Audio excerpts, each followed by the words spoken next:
Welcome to EDU World Space.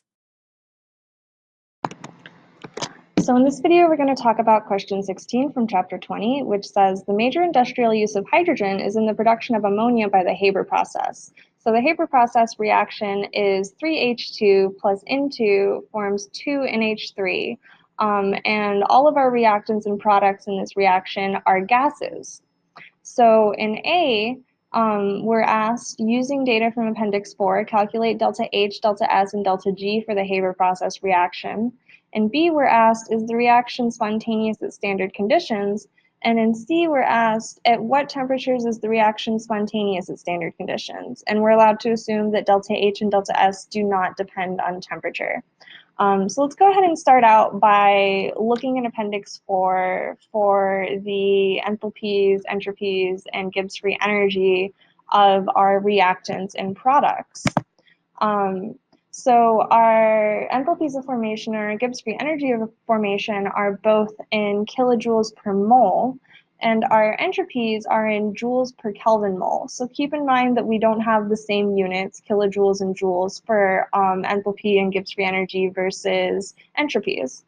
And also, since our H2 and our N2 are the standard forms of the elements hydrogen and nitrogen, the enthalpies of formation and the Gibbs free energy of formation are 0 for those, but we do have numerical values for ammonia. Another thing to point out is that in your Appendix 4, you have enthalpies, Gibbs free energies, and entropies for molecules in different states, so as solids, liquids, or gases. And in this reaction, all of our reactants and products are gases. So we're interested in ammonia as a gas, but you'll also see ammonia in solution in the table. Just make sure that you're using the values for ammonia as a gas. So let's go ahead and apply these to enthalpy. So enthalpy, we just take the products and we subtract the reactants.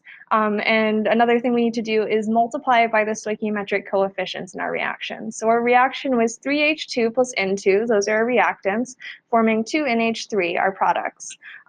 So to get our enthalpy of formation, we have 2 times ammonia, which was negative 46, minus 3 times hydrogen, which was 0, and nitrogen, which was also 0. So 2 times negative 46 gives us negative 92 kilojoules per mole for our enthalpy.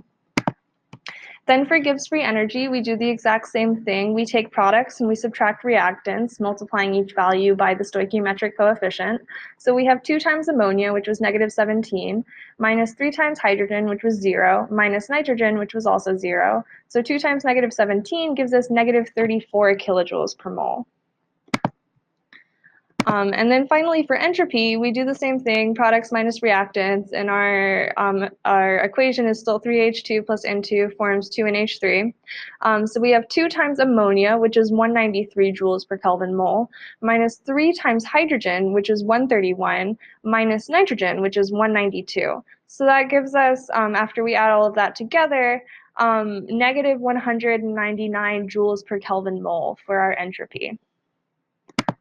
Now in B, we're asked, is the reaction spontaneous at standard conditions? So how do we know if a reaction is spontaneous? If the reaction is spontaneous, then that reaction releases free energy. So if we're releasing free energy, then delta G is less than 0. So in this case, delta G is negative 34 kilojoules per mole. And since that's negative, this is a spontaneous reaction at standard conditions. In C, we're asked, at what temperatures is the reaction spontaneous at standard conditions? Assume delta H and delta S do not depend on temperature. So we know that our Gibbs free energy is equal to our enthalpy minus our temperature times our entropy. So delta G is equal to delta H minus T delta S. And we know that if we're talking about the temperatures where our reaction is spontaneous is delta G is less than 0. So we want to take this equation, delta H minus T delta S, and we're going to say that 0 needs to be greater than that. So we have 0 is greater than our enthalpy, which was negative 92 kilojoules per mole, minus the temperature times our entropy, which is negative 0.199 kilojoules per Kelvin mole.